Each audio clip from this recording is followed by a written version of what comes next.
दाना आंबो खामानि मावग्रा जाबायना। मा खामानि मावो नों आदा? आं न'निफ्रायनो माखासे खामानि मावो। आं अनलाइन बिजनेस खालामो। मायाव मावो? आं एमाजनाव पिन्टारेस्टआव मावो। आंना अनलाइन जाजोबो। मा खालामनांगौ बेवहाय? बेफोरखौ नों बुजिथ'नाय नङा दे। आं एमाजनाव बुस्थु फानो आरो पिन्टारेस्टआव आं माखासे सावगारि फानो। ओइ बिदिबाथ' मोजांथार माथो आदा। मोजाङालाय। नों न'आव थांदो। ओमफ्राय नों बे नेवलाजों बांद्राय रायलायबाय थानाङा दे। गासिबो मानसिया मोजां जाजोबा, मिथिबाय? जागोन दे आदा, आं बांद्राय रायलायखाया। बिसोर न'आ दुखियाथार नालायसो आं खाफ्ले थैदोंमोन। जागोन दे थांदो। अके आदा, बाय बाय। मा फाग्लालै आंबो। लोगोनि बिनानावखौनो गोसो थोग्रा। बेनिखायनो एमाव राजाजों रायलायनोबो लाजिग्रा जाबायलै आं। मालाय एमाव राजायाबो फावगालिखौ लोगो मोननानै आंखौ बावगारग्रा जाबाय। मोजाङानो जाबाय दे। बांद्राय लोगो जानानै थाबाय थाबा खामानियासो थालाङो। दाउस्रि स्क्रिप्टखौ मोजाङै फरायखाबाय दा नों? आं नोंसोर होनाय स्क्रिप्टखौनो लायासै। आया, मानो? आंनि निउसखौसो होगोन। मा निउस? टेनसन लानाङा दे। आंनि पार्सनेल लाइफनि निउसखौ होआ आं, मिथिबायना? आंबो निउस कालेक्ट खालामनो रोङो, मिथिबाय? बेनिखायनो नोंसोरो आंनि आखायाव हेगारनानै होदो निउस फरायनायखौ। निउस नागिरनाय खामानिखौ खालि केमेरा एंगेलखौ मोजाङै लाबानो जाबाय आरो एचडि क्वालिटिनि, मिथिबाय? जोंनाथ' केमेराया मोजांखा दे। नोंल' निउसखौ मोजाङै फरायबानो जाबाय। अके। जोंना 2 मिनिटनि उनावनो लाइभआ जासिगोन। थ' रेडि ना? आंलाय जेब्लाबो रेडिखा। दे होमबालाय निउसआ फरायदो। Okay. Best of luck. Okay, thank you. नैबे दाउस्रि देलायखौ निउस फरायनो हाया सानथारदों आरो बिसोर। दाउस्रि देलायखौ निउस फरायनो रोङा जाबाय। ओरैबायदि निउस फरायगोन आं। दिनै फार्स्ट टाइम नालाय बारा मोजां जानाय नङा। नेक्स्ट टाइमनिफ्राय ओरैबायदि निउस लाबोगोन। मेगना गन्थंआव थागोन, गन्थंआ मेगनाव थालायगोन। आरो आंनि निउसखौ खोनासंना। दाउस्रि देलाय जासिगोन। अके। खुलुमबाय स्टुडिअ'आव। आं दाउस्रि देलाय मुसुगुर फुलायलाय। दिनैनिफ्राय आं नोंथांमोननि सेराव जेब्लाबो नुजाथिफैबाय थासिगोन। गोदान रादाब लानानै नोंथांमोननि खाथियाव आं खावब्ले नुजाफैबाय थासिगोन। थ' नोंथांमोना आंनि चेनेलखौ नायदोंबा चेनेलखौ साबस्क्राइब खालामनानै ला, जाहाथे आङो निउस फरायबा नोंथांमोना थाबनो नुग्रोनाय बायदि। अके लोगोफोर, थ' दिनैनि निउसखौ जागायनोसै। थ' दिनैनि गोदान रादाबानो जाहैबाय बावैसो जालांनाय लन्थं मेथाइनि थाखाय माखासे बर' आइजोफोरा खैफोदाव गोलैनांदों होननानै जों सुलुंनिफ्रायबो मिथिनो मोन्दों। जायनि थाखाय मेथाइ रोजाबगिरि बिथाङा गावहा दुखु मोननानै हिमालयाव तपस्या खालामनो थांनो थाखाय लाहार फाहार जादों होननानै जों सुलुंनिफ्राय मिथिनो मोन्दों। दानिया फैदो गुबुन मोनसे आयदायाव। गावनि गोसो थोनाय सेंग्राजों गारजानानै सासे सिख्लाया जावलिया जादों। जायनि थाखाय गावखौ गारनायनि थाखाय बियो दुखु दाहा खिथेर लानो होननानै नेबाय थादोंमोन। बेनिखायनो बियो गावनि एक्स बयफ्रेन्डनि हाबायाव थांनानै बमा गारहैदों। दानिया फैदो गुबुन मोनसे आयदायाव। दानिया फैदो थामथि हेडलाइनाव। एबारना हेडलाइनाव दङ जोंनि मानगोनां प्रमद बर' आरो मानगोनां हाग्रामा महिलारि। समाजनि बेले बेजेखौ नुनानै गावजों गाव नांलाय खमलायखौ नुनानै बिथां सानैया बिसिगि खासिगोन होननानै जोङो सुलुंनिफ्राय मिथिनो मोन्दों। आंबो पार्सनेलि जोबोद एक्साइटेड जानानै दङ बिथांमोननि बिसिगि खालायनायखौ। दा जेब्ला बिथांमोना बिसिगि खागोन गासैबो दुलाराय बर' हारिखौनो लिंहरजोबगोन होननानै जों खोनानो मोन्दों। बेनिखायनो नोंथांमोना बिथां हाग्रामा महिलारि आरो बिथां प्रमद बर' सारमोनखौ माला बिसिगि खागोन बेखौ नेनानै थाथ'दो। हायोबा नोंथांमोना इसोरनि खाथियाव साखि जलायनानै आर'जबो गाबदो। दानिया फैदो दिनैनि जोबथा रादाबाव। भारत सरकारा गोदान रुल दानाय मथे गोबां मानसियानो गावखौनो सिंगोल होननानै बुंनानै लाबाय थानायलाय जोंनि बर' हारिनि गेजेराव मोनसे गोदान एप्लिकेसन फैनो नागिरदों। बे एप्लिकेसननि मुङानो जाहैबाय जरा बानायनाय। आरोबाव खेबसे बुंबावनि, बे एप्लिकेसननि मुङानो जाहैबाय जरा बानायनाय। जाय बिथांमोना गार्लफ्रेन्ड गैया, जाय बिथांमोना बयफ्रेन्ड गैया, बिथांमोना गावबा गावनि बाय'डाटाखौ बे जरा बानायनाय एप्लिकेसनाव होनानै दोननांगौ। आरो हाबा जाखांनानै हौवा थैजानाय आरो हिनजाव थैजानाय बिथांमोनाबो बे एप्लिकेसनाव पार्टिसिपेट खालामनो हागोन। आरो नोंथांमोना बे एप्लिकेसनाव फर्मखौ फिलआप खालामनायनि सिगां फर्माव रोखा गावनि सैथो आब्रुथिखौ बेखेवनानै होनांगोन। फट'फोरखौ अरिजिनेलखौ होनांगोन। रावबो फिल्टार खालामनानै होनो मोननाय नङा। हौवाफोराबो गावबा गावनि हाइटफोरखौ खोन्थानानै लानांगोन। गावबा गावनि कालारफोरखौ खोन्थानानै लानांगोन। बेनिखायनो नोंथांमोना जायफोरा सिंगोल, जायफोरा हौवा नांगौ जादों आरो जायफोरा हिनजाव नांगौ जादों, अन्नानै थाबैनो जरा एप्लिकेसनखौ डाउनलड खालामनानै फर्म फिल आप खालामनानै लादो। मा थिक नोंथांमोना गाबोननो गावनि लुबैनाय राजकुमार बा राजकुमारिखौ मोननो हागौ। बेनिखायनो मानो गोबाव दिनैनो दानो थांनानै नोंथांमोना जरा एपखौ डाउनलड खालामनानै लादो। दिनैनि रादाबा एसेनोसै। बापरे मा जरा एप्लिकेसनलै? बुंलाय आंनि निउस फरायनाया जादोंना जायाखै? देवबार बुंलाय। जानायालाय जादों नाथाय सोदोबफोरखौ एसे क्लियार खालामबा मोजां जागोन। एसे प्रफेशनेल खालामबा मोजां जागोन सोदोबफोरखौ। मानसिफोरा बेफोरखौबो नायो मिन्थिबाय। नोंनो टिआरपि नांगौ जादोंबा एसे बेले बेजेबो होननांगौहाय दाना। मानसिफोरा बांद्राय मोजांखौबो नाया। आच्छा बेफोरखौ बादो उनाव जालांबाय थागोन बेफोर। बे जरा एप्लिकेसनखौलाय मा होननानै बुंखो नोंलाय? बहा जरा एप्लिकेसन ओंखारखो? आयौ माला नों दाबो मिन्थिया आरो बमब्र'? ओंखारबायथ' जरा एप्लिकेसना। ओमफ्राय बे एप्लिकेसनखौ खालि बर' मानसिफोरनि थाखायल' बानायनानै होनाय जादों आरो। मानो होनोब्ला फेसबुक इन्स्टाग्रामफोरावबो बुंलायलायनानै लानो हायाना। सेंग्राफोरा मेसेज हरबाबो सिख्लाफोरा रिप्लाय हरा आरो सिख्लाफोरा हरगोन सानो गाव मोजां मोननाय सेंग्राफोरखौ, नाथाय लाजिनानै हरा। बेनिखायनो जरा एप्लिकेसन दिहुननाय जाबाय आरो। मानो होनोब्ला बे एप्लिकेसनखौ आंनो दिहुनदों। मा? नों दिहुनदों? माला दिहुनखो नोंलाय? सोरबा गेदेमाया बुंदोंमोन आरो गावनि खामानि मावनायखौ रावनोबो दाखोन्था होननानै। सोंबाबो थगायनानैसो खोन्था। जेब्ला खामानिया साक्सेस जायो होमबासो रिजाल्टखौ हो होननानै। बेनिखायनो आं नोंनो खोन्थायाखैमोन मिन्थिबाय। ओमफ्राय बे जरा एप्लिकेसनाव बर'फोरखौल' मानो खालामनो खोन्थादों आं? मानो होनोब्ला जोंनि बर'नि सुबुं अनजिमाया खमथार नालाय। बेनिखायनो बर'आल' बर'खौ लाथों होननानै बे जरा एप्लिकेसनखौ बानायदों आरो। ओमफ्राय बे एप्लिकेसननि रुलानो जाहैबाय ओंखाम ओंख्रि जानाय लोंनाय बेफोरखौ सोंनो मोना। हाय मा खबर बेफोरबायदिबो सोंनो मोना। डाइरेक्ट नोंहा माला आंखौ लोगो हमनो हागोन, नों आंखौ मोजां मोनगोन ना मोना बिदिसो सोंलायगोन आरोना। टाइम पास खालामनाय गैया।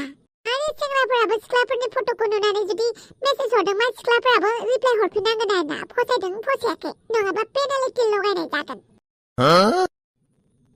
मिन्थिबाय? बेबायदि रुल खालामदों आं। मोजांथार आइडिया दिहुनथारबाय माथो नोंलाय बाजै। आंथ' आरो बर'फोरनि मोजांनि थाखायसो दा। जाहाथे रावबो गुबुन हारिजों थांनानै जात जालाबाया आरो। बेनिखायनो जरा एप्लिकेसनखौ दिहुनथारबाय आं गोबां दिननिफ्रायनो सानै जाफुंबाय आरो। उनाव माबाफोर प्रब्लेम जायाथ'? लाइसेन्सल' दिहुननो गोनांसै दायो मिन्थिबाय। बाखि बे जरा एप्लिकेसननि लाइसेन्सखौ नोंनो बानायदो आरो। मानो होनोब्ला नों आंनि सापर्ट सिस्टेम मिन्थिबाय बमब्र'? बेनिखायनो लाइसेन्सखौ माबा दिहुनदो। अके बाय आंना निउसआ जोबथ'लायबाय। आं निउस गोदान कालेक्ट खालामनोसै। मा गोसोखाङोब्रा? थोद जेबो नङालै आदा, मोजांसो सासे बेफोरबायदि दिहुननो हानाया। ओरैनोथ' बिराद एप्लिकेसन दङ माथो। बिदि डेटिं एप्लिकेसनाथ' गोबां दंसै। 100निबो बारा दङ खोमा। जोंनि बर'आवबो दिहुनबाय, मोजाङानो जाबाय दे। आच्छा दे, आंलाय माथो बुंबावनो दालाय दिहुनबाय जेब्ला। नार्जिबोदां र' नोङो दरजानो मबाइल बायनानै होमारनोसै आरो। दरजा? नोंबो मिनिनो ओंखारदों दा दरजाखौ ना? दरजा नाम खोनानाय लोगो लोगो मिनिनो ओंखारदोंना नोंबो गोसो सिङाव? दांलाय मानो मिनिनो ओंखारनांगौब्रा? बेफोरखौ बादो, नोङो दरजानो मबाइल होनो नागिरदों नङा होमबा? बिबाय थाथारबायब्रा मानसिया। होनोसै दे, होनो होननानै बुंबाय जेब्ला होनोसै। जेखौ बियो बेखौनो होथारनाङा मिन्थिबाय? दिनै मोनसे बिदाव गाबोन मोनसे बिदाव बिदिनो बियै गासैखौबो बिबा मा जानांगौ जाखो? बेनिखायनो बिबनांफोरखौ जानला मानला अनजाया मिन्थिबाय? आच्छा हिनजावसा बिबनांनि जायगायाव हौवासा बिबनां जानायमोनबालाय? होमबाबो होना आरो उल्था पुल्था सोंनाङा आंनाव। आं बुंखाबाय दरजानो मबाइलल' हो, बिनिफ्राय जेबो होनांला। नङाबा बे दरजाया ना मबाइल मोननायनि उनाव मबाइल मोनबाय होननानै सना बिदाव, डायमन्ड बिदाव, हिरा बिदाव बिबाय थालांगोन। आरो होआबा बिदिनो खर' जागोन। बेनिखायनो होदावनो नाङा इसिबां दामि बुस्थुफोरखौ। नकिया मबाइल होनाय मोनबालाय जेबो नङामोन। नकिया मबाइल? बे हाफाङाबो जे आरो मालाबा बिब' बिनानाव गाज्रिनो खोख्लैसिगोन बायदि मोनबाय आं बिसोरखौ। हेल'? आं थांगासिनो दङ दे दसे उनाव। आं दा न'आव दंफैथ'यो। आच्छा दे। मादै नोंखौ दानि मानो मिनिनाय बिसोर? आंनि नामखौनो मिनिनो ओंखारदों आरो बिसोरलाय। मा नाम नोंना मादै? माने अरिजिनाला? दरजा होननानै बुङोहाय नो मादैखौ, दरजा। नोंहाबो मिनिलायबाय आरो? नाङा मादै, खोनाफेरिखायसो बोरैबा मोनना मिनिफ्लांदों आं। दरजा नामखौलाय बोरै दोननाय नोंनिखौ? आं खोन्थानो लुगैयाखै, नोंसो आइनाव सोंनानै लाबानो जाबाय। आंनि नामखौ मानो दरजा दोननाय? आं खोन्थाया। देना मादै खोन्थाना नोंनि नामखौ माब्रै दरजा दोननाय? आंनाव दासोंबाय थासैहाय आं आंनि नामखौ जेसेबां लायो जेसेबां गाबज्रियो आं बांसिन रागा जोंबाय थायो। बेनिखायनो जेबो बुंथ'नांला मिथिबाय? माब्रै आंनि नामा दरजा थानाय माब्रै दरजा दोननाय बेफोरखौ सोंबाय थानांला। आं दरजा होनबानो रागा जोंसै दाना दरजाखौ नुबानो रागा जोङो आं। बेनिखायनो आंनाव दरजानि सोमोन्दै जेबो सोंनांला मिथिबाय फावगालि? जागोन दे। गुमै मबाइला? आच्छा मा मबाइल नांगौ नोंनो? आं दा मोनायाव लानानै फैनोसै। गुमै आंबो थांफागोन नोंजों मबाइल लानायाव। आच्छा दे होमबालाय ओंखारदो। मा होनदों? गुमैजों आंजों मबाइल लायनोसै दखानाव। गुमैया थांनो मोना। गुमैया बिराद खामानि दङ। नांगौबा जाथिखौ लानानै थां आरो फावगालिखौ। लानानै थांफा। फावगालि जाथिखौ लिंहैलाय। होमबा गुमै आंनो फैसाखौ हरदो। आच्छा मा मबाइल नांगौ होनदोंमोनलाय? आइफन? औ गुमै आइफन नांगौ। आच्छा बेसेबां लायो? गुमै बयनिख्रुइबो दामिसिन आइफनखौ नांगौ आंनो। दामिहाय? बे मिडियामनि आइफनखौ लाबानो जाबाय। आंनो 1 लाखनि नांखागौ। आयु 1 लाखनि मबाइल नांगौ नोंनो? जागोन दे जागोन लानो हागोन। थेंक इउ गुमै। बाजै आंखौ लिंहरदोंमोन? जाथि दरजाखौ लानानै थांलाय दखानाव। आइफन नांगौनो। थांफा बेजों दखानाव। दरजा फांथे फांथे मबाइल नायसिगोन नामा नोंलाय? जालायबायनो गुमै जालायबाय। आंखौ दरजा होननानै बायदिसिना बुंलायसिगोन बियो। दे बांद्राय एदावबाय थानाङा दरजाखौ। दरजा? गुमै आंखौ दरजा बुंनाङा गालि बुं गालि। नामानो दरजाबा गाबजिगोनथ' आरो ना बाजै? औथ' आरो गावनि नामखौ मालाबाबो लाजिनाङा। जाय गावनि नामखौ दोनखोमायो बे सिखावसो जायो। नङा माथो आं सिखाव। आच्छा नोंसोर मानो एदावबाय थायोलै दरजाखौ? नोंसिनि नामालाय बेसेबां मोजां। दरजानि नामासो इउनिक दा। दरजा गैयामोनब्ला नोंसोरो न' सिंनिफ्राय हाबनो हागौमोन नामा? न' सिङाव हाबफैनो हागौमोन नामा? बांद्राय दरजाखौ ओंथि गैयै बायदि दाखालाम। दरजायाबो ओंथि गोनांसो। बेनिखायनो दरजा नाम लादों मोजांसो मोनदों आं। साब्बास दरजा बेफोरबायदिसो नाम लानांगौ। आं हले नोंनि नामखौ बिराद मोजांसो मोनथारदों। नोंल' मोजां मोनो गुमै आंखौ। बाखि आंखौ रावबो मोजां मोना। आंखौ मिनियोसो। जाबाय मबाइला लायदो। फैसाया? दे आं जाथिनाव सोनानै हरगोन। नोंसोर दा एटिएमआव थांनानै दिहुनना लाहैबानो जाबाय। थांदो। बेयाव दसे सिरि थाबाय थानाङा। फैदो दरजा। जेब्ला बै सिखाव मोखाङा आंनि नामखौ लायोना होमबा माबा मोनसे मिनिनो ओंखारना लानाय बायदिसो मोनो आं। मबाइल नाङाबा दरजा फांथेनानै थाबाय थालै। होमबा फैदो मादै। नारजिबोदां बेबाराव आं जेबो होनथ'ला आरोना। 1 लाखनि मबाइल बायनानै होनो नागिरलायथारबाय नोङो बिबोनांनो। आं हले नोंखौ ना बहाबा बेरायनो थांनोबाथ' आंखौ लाङा। बिबोनांनि थाखायबा 1 लाख गोजोननि मबाइल होथारनोसै आरोना। खिन्थु गोसोआव लाखि लाइन मारिनो मोनगोन होननानै मबाइल होदों होननानै गोसोआव साननानै दालाखानो। आंनि मेगन थाइसेखौ नोंनि बिखुङाव सोनानै होगोन आं मिथिबाय? नों मा खालामो आं गासिखौबो नोजोर लाबाय थागोन। आरो बे थङालिखौ मबाइल मोनखांनाय लोगो लोगोनो थिनहरगोन आं। नङाबा आं गावनो दोननानै फैगोन। आंलाय मानो लाइन मारिनांगौ जाखोब्रा बिबोनांफोरजोंलाय? आं लाइन मारियाना। नों बायदि समायना हिनजाव थानानैलाय आंलाय गुबुनखौलाय मानो लाइन मारिनांगौ जाखो? होनफानायखौ नांथ्रा आंनो। जायखिजाया गोजानाव था बे दरजा गालिनिफ्राय। मा जाबावगोनलै दरजा गालिनो। नै आंहाबो दासो मिनिनो ओंखारबाय। दा सिगाङाव मिनिबाबो दायानो जागौमोन ना। हिनजावफोरजों जेबो जायालै। मादै मा मडेल लागोन नों? नकिया लागोनलै बे नकिया। नोंहानो लारो नकिया। मा नकिया गाज्रि नामा? नकियाजों दाउ खुबैबा दाउआ थैबावोसो। नोंहानो लानाया नामा नकिया? आंनो नाङा नकिया। आरो सिरि गारिया सलायनोबा सलाय नोङो सिखाव मोखां। फावगालि आंनि मोखांखौ सिखाव बायदि नुयो नामा? औ नुयो। बिनि मोखांखौ सिखाव बायदि नुयोना फावगालि? आं मिन्थिया। आं खर' सादों दसे मिसिमनि। जेबो होनना लाथारा माथो आं। दरजाखौ फां सोरबा नुगोन। दरजा सोरखौबा फैगोन सानना खेवनानै दोनदों नामा नों दरजाखौ? दरजा नों फाखिथुवा। मा जालाबायखोलै दरजा? आंखौ एदावदों आरोना नों? नोंखौलाय मानो एदावलाबायनांगौ जाखोब्रा? आं मेथाइसो खनदों दा। बेफोरबायदि मेथाइ गैया माथो। गैया जायो नामा? दङ। खिरखिया फां बिदिसो दं दा। हैद आंनि थाखायबो दरजा दं। आरो आंलाय मानो खिरखिखौ खननांगौ जाखो? आंनि मेथाइया दरजासो। नों आंखौनो बुंबाय थायोना।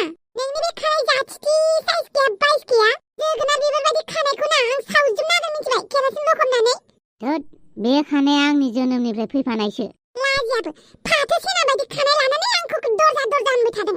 आंखौ बुङाखैलै बांद्राय रागा जोंबाय थानाङा दा गारियावबो दरजा फांथेनानै दोनजागोन। मा होनदों माइसो नांलायबाय थायो बिसोरलाय। माखौथो रागा जोंबाय थायोब्रा नोंलाय दरजा। आं नोंखौ नुजेननायनिफ्राय नायनो बाखादों मिथिबाय। उपाय गैयावसो नोंजों आं मबाइल लानो फैदों। बिदि एसेबां मोजां फंबायलाय मानसि गाज्रि। गुमै नार्जि एसेबां मोजां नोंलाय माने एसेबां हग्रा सिखाव साइज नोंलाय। फाथो सेनानि खानाय लानानै गालफ्रानबा दङना गैयाथाय। बहाथानो सोरबायदि हिन्जावा नोंखौलाय फसायनि। आंखौ बाद होब्रा दरजा नोंखौलाय रावबो फसायोना फसाया दङना गैया नोंनालाय गोसथोनाय। थाबाबो गैयाबाबो नोंनोलाय मानो खोन्थानो दरखार गैया नोंनो खोन्थानो। जाबाय दे आदै मादैमोन जाबाय आंना खर' सादों। नोंनालाय मानो खर' सालाबायखोलै फावगालि दिनैलाय। खर' सादों। आच्छा दे दखानाबो मोनफैखाबाय हनै दरजा दरजाया खेव।